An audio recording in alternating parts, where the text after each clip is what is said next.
Assalamualaikum warahmatullahi wabarakatuh. Selamat datang dan selamat kembali ke Sekolah Dalam Talian bersama Maklimah Nusaibah. Kita akan belajar berkenaan dengan subjek Pendidikan Syariah Islamiah tingkatan 5, di mana kita akan lihat dalam bidang usul fiqh topik yang kedua, iaitu mutlak dan muqayyad.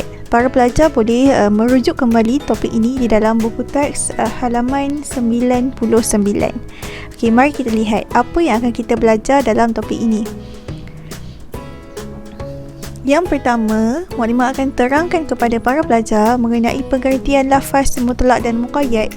Apakah yang dimaksudkan dengan mutlak dan muqayyad dari sudut bahasa dan juga istilah. Kemudian kita akan tengok apakah hukum lafaz mutlak dan apakah hukum lafaz muqayyad. Kemudian bahagian yang ketiga, kita akan membuat sedikit analisis perbezaan di antara mutlak dan juga am, dan juga perbezaan di antara muqayyad dan juga khas. Topik am dan khas kita dah belajar dalam kelas sebelum ini dalam topik pertama bagi bidang usul fiqh. Dan yang terakhir kita akan menilai, sama-sama menilai kepentingan mempelajari mutlak dan muqayyad dan bagaimana ruang lingkup pelaksanaannya dalam kehidupan seharian. Tetapi untuk bahagian pertama kelas hari ini, Maklimah hanya akan ajar berkenaan dengan pengertian lafaz mutlak dan muqayyad, dan seterusnya hukum bagi lafaz mutlak dan hukum bagi lafaz muqayyad pada contoh-contoh yang akan diberikan. Okey, baiklah, kita pergi kepada pengertian yang pertama, iaitu pengertian lafaz mutlak. Dari sudut bahasa, mutlak membawa maksud bebas dan tidak terikat. Bebas dan tidak terikat. Manakala dari sudut istilah pula membawa maksud lafaz khusus yang menunjukkan satu atau beberapa perkara yang tidak tertentu dalam jenisnya secara menyeluruh tanpa dikaitkan dengan mana-mana sifat yang mengikutnya. Okey, jadi kata kunci bagi pengertian istilah bagi lafaz mutlak yang pertama adalah lafaz yang khusus yang menunjukkan satu atau beberapa perkara, sama ada lafaz tersebut menunjukkan mufrad, satu bilangan yang satu, ataupun bilangan yang tidak tertentu tanpa keyword yang kedua, tanpa dikaitkan dengan mana-mana sifat. Okay, kita tengok contoh bagi menerangkan pengertian dari sudut istilah bagi lafaz mutlak. Contoh yang diberikan adalah rajulun. Rajulun dalam bahasa Melayu adalah lelaki. Jadi kalimah rajulun ini adalah kalimah mutlak, lafaz mutlak, kerana tidak ditetapkan apa-apa sifat yang mengaitkannya. Maksudnya rajulun ini tidak disertakan dengan apa-apa sifat di sebelahnya. Jadi disebabkan tiada sifat yang disertakan ataupun dikaitkan dengan perkataan rajulun itu, maka rajulun ini kita katakan sebagai lafaz mutlak, yang mana membawa maksud menyeluruh. Apa-apa sahaja lelaki, mana-mana lelaki yang mempunyai pelbagai sifat termasuk di dalam perkataan rajulun ini.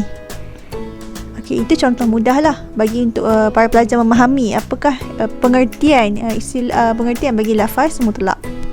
Okey, baiklah, kita pergi kepada hukum. Okey, hukum lafaz mutlak, kena ingat yang pertama, dalil yang bersifat mutlak terpakai. Hukum bagi dalil yang bersifat mutlak ini, yang bersifat tidak terikat, bebas ini, terpakai apabila sesuatu lafaz datang secara mutlak, selagi tiada dalil yang mengaitkannya dengan mana-mana sifat. Maksudnya apabila ada dalil daripada Al-Quran ataupun sunnah, hadis sunnah, yang mana kedua-duanya datang dalam bentuk mutlak, maka hukumnya adalah kita perlu mengamalkan makna yang mutlak itu selagi mana tiada dalil yang mengaitkan ataupun yang mengaitkannya dengan mana-mana sifat.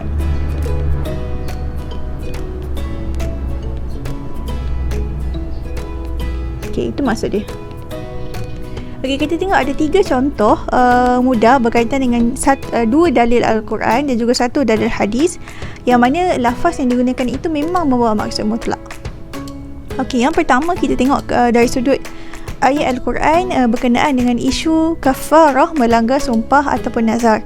Kafarah ni apa? Kafarah ni adalah denda. Denda yang dikenakan kepada individu yang sengaja melanggar sumpahnya. Apabila seseorang itu bersumpah dengan kalimah Allah, kemudian dia melanggar sumpah yang telah dilaksanakannya, maka hukuman yang dikenakannya adalah dia perlu menyelesaikan kafarah atau membayar denda lah, membayar kafarah. Dan perincian kita melihat dalam surah Al-Ma'idah ayat ke-89. A'udzubillahi minasyaitonirrajim. La yu'akhidhukumullahu billaghwi fi aymanikum walakin yu'akhidhukum bima 'aqadtumul ayman fakaffaratuhu it'amu 'asharati masakin min awsat aw ma tut'imuna ahlikum aw kiswatuhum aw tahrir raqabah. Kamu tidak dikira salah oleh Allah tentang sumpah-sumpah yang kamu tidak sengajakan. Akan tetapi kamu dikira salah oleh Allah dengan sebab sumpah yang sengaja kamu buat dengan bersungguh-sungguh. Maka bayaran dendanya ialah memberi makan 10 orang miskin dari jenis makanan yang sederhana yang kamu biasa berikan kepada keluarga kamu, atau memberi pakaian kepada mereka, atau memerdekakan seorang hamba. Okay, kalau para pelajar lihat dalam slide ini, perkataan yang diwarnakan merah adalah perkataan raqabah, iaitu hamba. Kalau kita lihat perkataan raqabah ini tidak dikaitkan dengan apa-apa sifat, kan? Hamba yang macam mana? Adakah hamba tu seorang yang beragama Islam ke? Ataupun hamba itu mesti seorang yang ataupun hamba itu boleh daripada kalangan hamba yang tidak beragama Islam, itu hamba yang kafir. Jadi persoalan inilah yang menunjukkan bahawa perkataan raqabah ini adalah lafaz yang mutlak.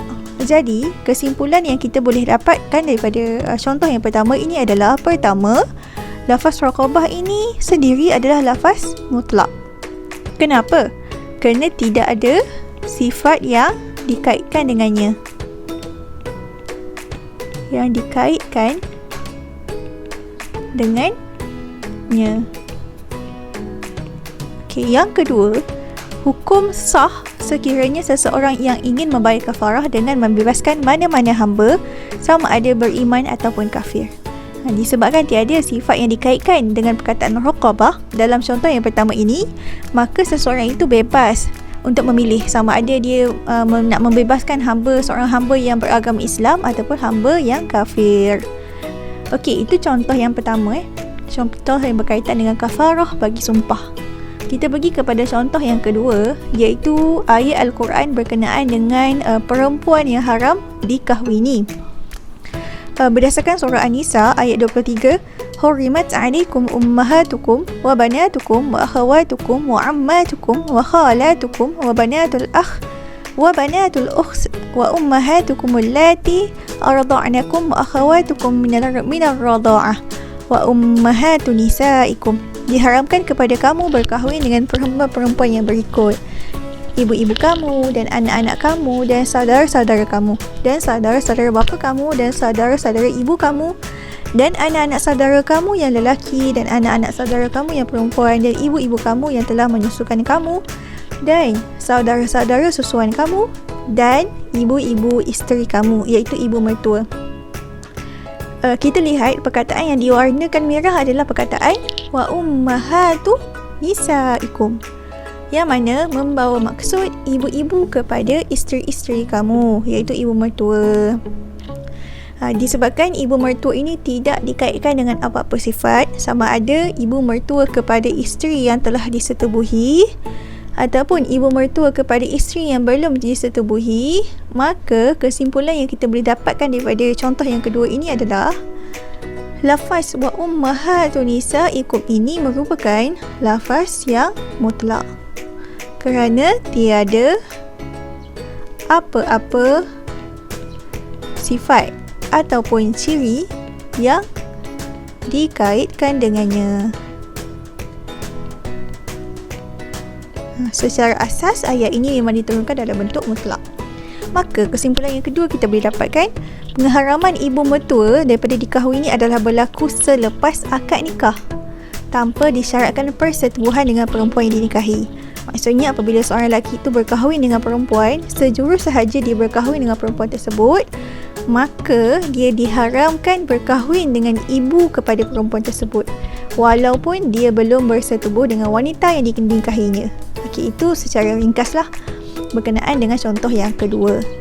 Okey, kita pergi kepada contoh yang ketiga, iaitu hadis tentang wali semasa nikah. Okey, hadis ni lebih mudah untuk kita faham contoh lafaz mutlaknya. Kita tengok matan hadis, la nikaha illa biwaliyin. Tiada nikah yang sah kecuali dengan wali. Riwayat Tirmizi, Abu Daud dan juga Ibnu Majah. Kita lihat perkataan yang diwarnakan merah adalah perkataan wali. Yang mana kita tengok perkataan wali ini tidak disertakan dengan apa-apa sifat di sebelahnya. Maka kesimpulan yang kita boleh buat adalah lafaz wali ini adalah lafaz yang mutlak. Dan kesimpulan yang kedua pula, syarat sah pernikahan adalah wujud apabila wujud mana-mana wali nikah. Kita tahu wali nikah ni ada jenis akrab, jenis ab'ad. Ini para pelajar boleh rujuk balik dalam bidang fiqah bab perkahwinan. Dia ada menerangkan tentang jenis-jenis wali. Wali ab'ad, wali akrab. Dan juga ada juga wali hakim kan. Jadi hadis ini tidak menerangkan wali yang disifatkan seperti apa. Jadi disebabkan tidak diterangkan dalam hadis ini, maka perkataan wali ni kita katakan sebagai lafaz mutlak. Okey.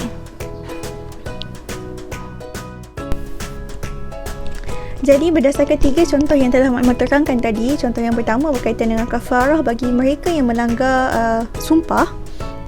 Yang kedua berkaitan dengan ibu mertua yang diharamkan perkahwinan sejurus selepas akad nikah. Yang ketiga berkaitan dengan wasiat. Maka hukum lafaz mutlak adalah hukum bagi dalil yang bersifat mutlak terpakai apabila sesuatu lafaz datang secara mutlak, selagi dia ada dalil yang mengaitkannya dengan mana-mana sifat.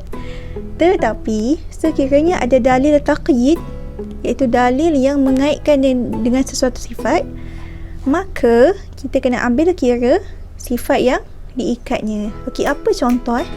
Contoh bagi situasi dalil daripada Al-Quran ataupun hadis yang mana dia bersifat mutlak. Ni dalil yang pertama lah. Kemudian datang dalil yang kedua, sama ada daripada Al-Quran ataupun hadis, yang mengikat dalil yang pertama tadi dengan satu sifat. Okey, kita tengok contoh. Okey, contoh ni adalah berkaitan dengan wasiat. Iaitu ada dua dalil. Dalil pertama daripada Al-Quran dan dalil yang kedua daripada hadis. Okay, dalil yang pertama daripada Al-Quran yang mana merupakan lafaz mutlak. Dalil yang membawa lafaz mutlak berkenaan dengan wasiat. Kita tengok. A'udzubillahi minasyaitonir rajim. Min ba'di wasiyatin yusi biha aw dain. Pembahagian itu adalah sesudah diselesaikan wasiat yang telah diwasiatkan oleh si mati dan sesudah dibayarkan hutangnya. Surah An-Nisa ayat 11. Kalau kita lihat, wasiat di sini adalah mutlak kerana ia tidak dikaitkan dengan apa-apa sifat. Wasiat yang bagaimana? Wasiat dengan kadar berapa? Wasiat yang banyak ke ataupun wasiat yang sedikit? Jadi disebabkan perkataan wasiat ini merupakan lafaz mutlak, maka ia telah dikaitkan dengan dalil yang kedua. Okey, kita tengok dalil yang kedua daripada hadis. Ats-tsulusu was-tsulusu katsir. Wasiat itu 1/3 dan 1/3 itu banyak. Kita tengok dalil yang kedua ini membawa lafaz baru yang mentakyidkan,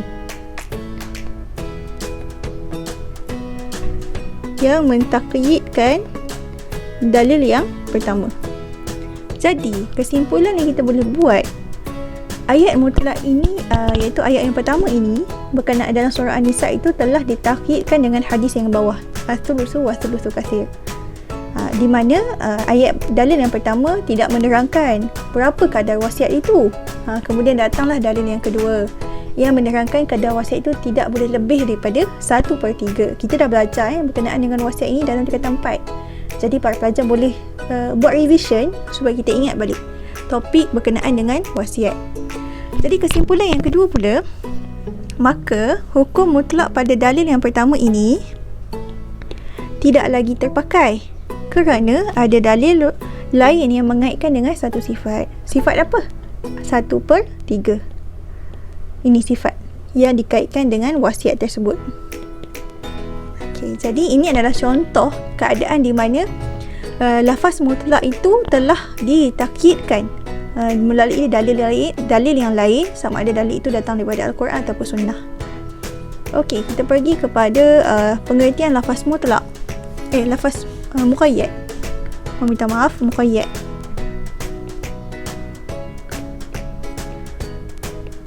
Okey, pengertian lafaz muqayyad dari sudut bahasa membawa maksud yang terikat. Kalau tadi mutlak yang tidak terikat. Kalau muqayyad maksud dia terikat. Manakala dari sudut istilah membawa maksud lafaz yang menunjukkan satu perkara yang tidak tertentu dalam jenisnya tetapi dikaitkan dengan sifat yang mengikatnya, ataupun kita boleh faham sebagai lafaz yang menunjukkan satu perkara yang ditentukan sifatnya. Maksudnya perkataan itu tersebut, perkataan yang terdapat di dalam Al-Quran ataupun hadis, perkataan ini telah pun mempunyai sifat yang mengikat. Jadi disebabkan itulah perkataan ini ataupun lafaz ini kita namakan sebagai lafaz muqayyad. Okey, kita tengok Hukum lafaz muqayyad terpakai apabila sesuatu lafaz datang secara muqayyad dalam satu ayat Al-Quran atau hadis selagi tiada dalil yang menunjukkan terbatalnya sifat yang diikat tersebut. Okey, kalaulah sebagai contoh ada dalil daripada Al-Quran ataupun daripada hadis yang mana dalil itu telah pun menunjukkan ada satu sifat yang mengikatnya, maka apa yang kita kena buat? Kita kena beramal dengan sifat yang diikat selagi mana tiada dalil. Selagi mana tiada dalil yang membatalkannya. Okey, ini asas dalam kita beramal dengan hukum lafaz muqayyad. Okey, kita pergi kepada contoh. Contoh yang pertama adalah berkenaan dengan kafarah, tetapi ini berkenaan dengan kafarah zihar. Mohon mengingatkan balik, yang pertama berkenaan dengan mutlak adalah kafarah melanggar sumpah. Okey, contoh pertama yang muqayyad pula kafarah zihar. Zihar ni apa? Zihar ini adalah perbuatan suami menyamakan tubuh badan isteri dengan ibu, kakak, adik perempuan dan sebagainya. Penerangan mengenai zihar ini para pelajar akan belajar dalam bidang fiqah bab pembubaran perkahwinan, yang mana zihar ini menyebabkan berlakunya pembubaran perkahwinan lah, dan lelaki tersebut atau suami tersebut perlu menyelesaikan kafarah, itu denda atas perbuatan yang telah dilaksanakan. Okey, kita lihat dalam surah Al-Mujadilah ayat keempat. A'udzubillahi minasyaitanirrajim. Faman lam yajid fasiyamu syahraini mutatabi'ain min qabli an yatamassa. Maka barang siapa yang tidak dapat memerdekakan hamba, maka hendaklah ia berpuasa 2 bulan berturut-turut. Perkataan kalau kita lihat, lafaz fasiyamu syahraini mutatabi'ain ini merupakan lafaz muqayyad. Kenapa? Kerana kita lihat kalimah 2 bulan berpuasa ataupun puasa 2 bulan itu telah dikaitkan dengan satu sifat, iaitu berturut-turut. Ini sifat dia. Sifat bagi perintah untuk berpuasa 2 bulan itu mesti dilaksanakan secara 2 bulan berturut-turut.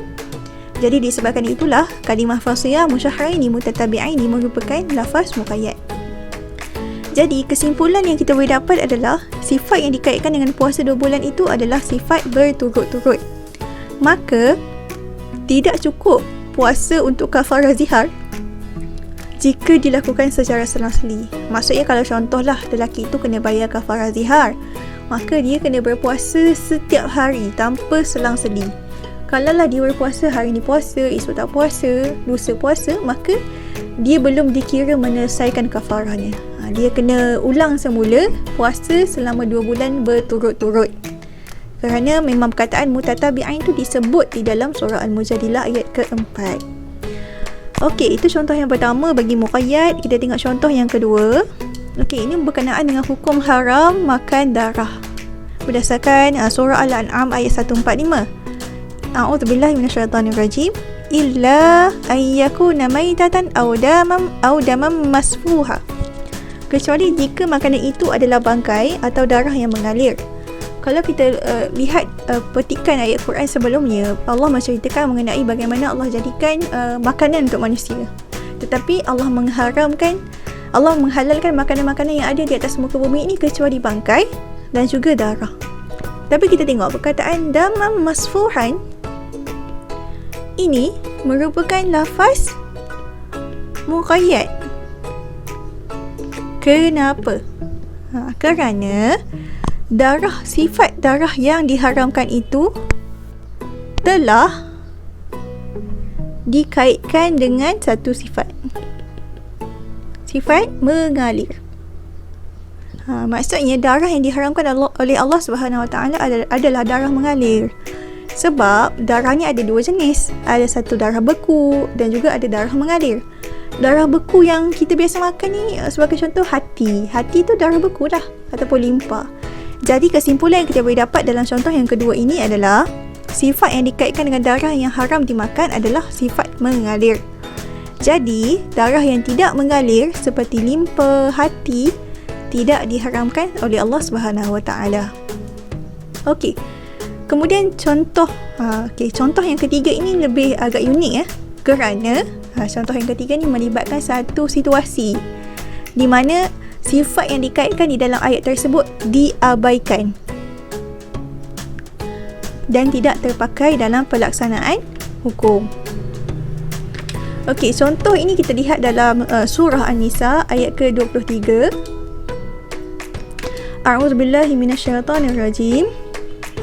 Wa raba'ibukumul lati fi hujurikum min nisaikum allati dakhaltum bihinna fa in lam takunu dakhaltum bihinna. Dan anak-anak tiri, perkataan raba'ibukum ini adalah anak-anak tiri perempuan yang dalam pemeliharaanmu daripada isteri yang telah kamu campuri. Tapi jika kamu belum campuri mereka yang telah kamu ceraikan, fala junaha alaikum, maka tak salah kalau kamu nak berkahwin dengannya. Okay, isu dia tentang apa? Isu dia tentang anak tiri. Allah bagi situasi, Ali berkahwin dengan Aminah. Aminah ni sebelum dia berkahwin dengan Ali, Aminah telah mempunyai anak perempuan yang bernama Siti. Jadi dalam ayat ini Allah nak bercerita, Allah nak memberitahu kita tentang hukum haram berkahwin dengan anak tiri dalam satu situasi. Okey, kita tengok dalam konteks ayat ini ada 2 sifat yang dikaitkan dengan anak tiri ni, dengan Siti. Apa sifat yang mengikat? Okey, ada 2 di sini. Pertama, fi hujurikum. Sama yang mana sifat yang pertama fi hujurikum, dalam pemeliharaanmu. Maksudnya Siti ni dalam pemeliharaan Ali, jadi diharamkan berkahwin kalau kita lihat secara zahir lah. Kemudian sifat yang kedua, allati dakhaltum bihinna, iaitu isteri yang telah kamu campuri. Maksud dia Siti ini adalah anak kepada isteri, iaitu Aminah, yang telah kamu campuri. Jadi ulama telah berpandangan bahawa fi hujurikum ini adalah sifat yang diabaikan, walaupun dia dikaitkan juga dengan perkataan raba'ibukum, iaitu anak-anak tiri. Tapi sifat yang pertama, fi hujurikum, ini tidak terpakai dalam pengharaman perkahwinan anak dengan anak tiri. Okay, jadi kita lihat dalam petikan seterusnya ayat Al-Quran tersebut, fa in lam takunu dakhaltum bihinna fala junaha alaikum. Tapi jika kamu belum campuri mereka, isteri yang telah diceraikan itu, maka tiada salahnya kamu mengahwininya. Jadi pada asalnya begini, Ali tadi berkahwin dengan Aminah, dan Aminah ni sebenarnya telah ada anak bernama Siti. Sekiranya Ali ini telah bersama dengan Aminah, maka Ali ini tidak boleh berkahwin dengan Siti. Itu cerita dia. Tetapi bagaimana pula sekiranya Ali ini belum bersetubuh dengan isterinya bernama Aminah? Tiba-tiba Aminah ini diceraikan. Jadi disebabkan tiada persetubuhan antara Ali dan juga Aminah, maka Ali dibenarkan berkahwin dengan Siti. Hubungan persetubuhan antara ibu dan ayah tiri menjadi sebab pengharaman perkahwinan antara ayah tiri dan anak tirinya. Jadi sifat yang pertama iaitu dalam pemeliharaanmu tadi tu, ini fi hujurikum ini tidak terpakai. Maksudnya hanya semata-mata Ali menjaga Siti tidaklah menyebabkan Ali tu tidak boleh berkahwin dengan Siti. Boleh je Ali akan berkahwin dengan Siti sekiranya ibu Siti itu diceraikan dalam keadaan ibunya belum bersetubuh dengan Ali. Jadi itu situasinya. Jadi rumusan yang kita boleh buat adalah sifat yang diabaikan di dalam ayat ini adalah fi hujurikum, yang mana sifat muqayyad ini dihazafkan ataupun diabaikan berdasarkan dalil yang difahami pada sambungan ayat yang jelas tentang situasi halal berkahwin hanya apabila tiada persetubuhan yang berlaku. Hukum mengahwini anak tiri adalah haram sekiranya dia telah bersetubuh dengan isterinya ibu kepada anak tiri itu. Sekiranya belum bersetubuh dan isteri itu diceraikan, maka tidak berdosa untuk dia mengahwini anak tiri itu. Kesimpulannya, makna muqayyad terpakai sehingga ada dalil yang menunjukkan sifat yang diikat itu diabaikan. Apa dalil yang menunjukkan fi hujurikum diabaikan? Inilah dalilnya. Fa illam takunu daqatum bihinna fala junaha alaikum. Ini dalil yang menunjukkan sifat yang pertama itu diabaikan. Okey, Mama rasa sampai sini sahaja untuk bahagian pertama mutlaq dan muqayyad. Kita akan sambung dalam kelas yang akan datang untuk kita menganalisis apakah perbezaan antara mutlaq dan juga muqayyad dan juga khas. Jadi jumpa lagi dalam kelas akan datang. Sekiranya ada kesalahan, ada komentar atau pertanyaan, para pelajar boleh maklumat alu-alukan untuk menulis di ruangan komen di bawah. Semoga bermanfaat. Wabillahi taufiq wal hidayah. Wassalamualaikum warahmatullahi wabarakatuh.